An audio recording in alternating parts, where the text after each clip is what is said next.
lakini yeye akiwa ni mtu wa mwilini. Sasa tuendelee kwanza rohoni, tujifunze kidogo kuhusu roho, alafu tutajifunza kuhusu mtu wa mwilini. Rohoni, asili yetu wanadamu tulioumbwa, asili yetu ni rohoni.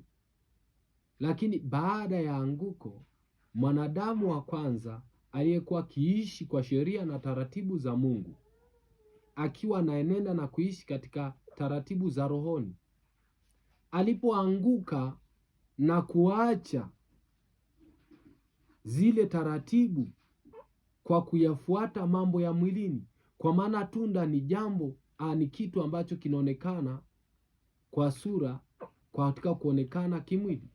Kwa mwanadamu yule alipoacha sheria na taratibu za Mungu, akayafuata mambo ya mwilini. Na tazama Biblia inasemaje? Lile tunda lilikuwa linafaa sana. Lile tunda lilikuwa zuri. Lile tunda lilikuwa linavutia sana. Tuone mwanadamu anapotolewa kutoka katika mambo ya rohoni na kuingizwa mambo ya mwilini. Na mwanadamu alipoacha kutii mambo ya rohoni, sasa ndipo sasa imani yake katika lile neno ikaharibiwa. Kwa maana imani chanzo chake ni kusikia, na kusikia huja kwa neno la Kristo, kusikia huja kwa neno la Mungu. Neno la Mungu alilomwambia Adam ya kwamba usile matunda haya, ya kwamba usile matunda ya mti huu, ni jambo la imani. Alijengewa imani amtii Mungu, amsikilize Mungu, kwa maana lile neno ni roho na tena ni uzima.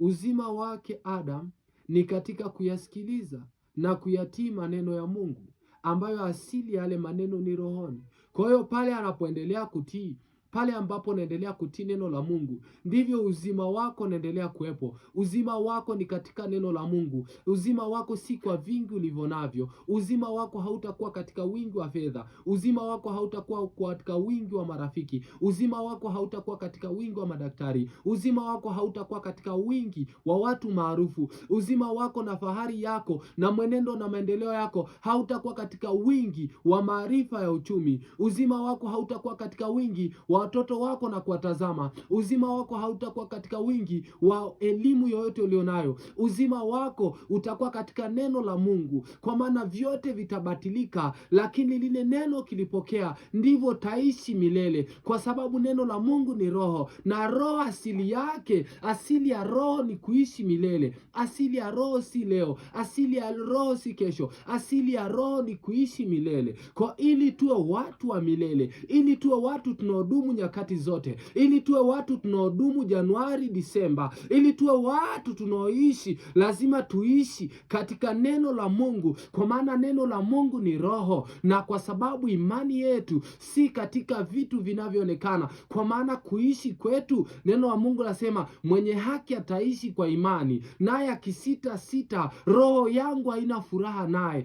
Kwa maana hatuishi kwa vilivyopo, tunaishi kwa imani itokayo katika Kristo, kwa sababu Kristo ametusikizisha neno lake. Ndivyo tunaishi tukitazama, ndivyo tunaenenda tukitazama, ndivyo maendeleo yetu yako ndani yake, na ndani yake tunaishi kuenenda na kuwa na uzima wetu. Yesu akaonya watu, akasema uzima wa mtu hauko katika wingi wa vitu alivyo navyo, jihadhari na choyo.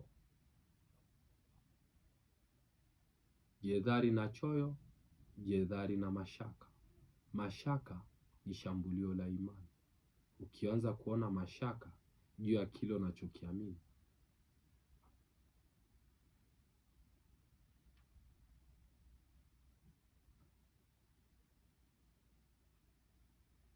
ukianza kuona mashaka juu ya neno la Mungu,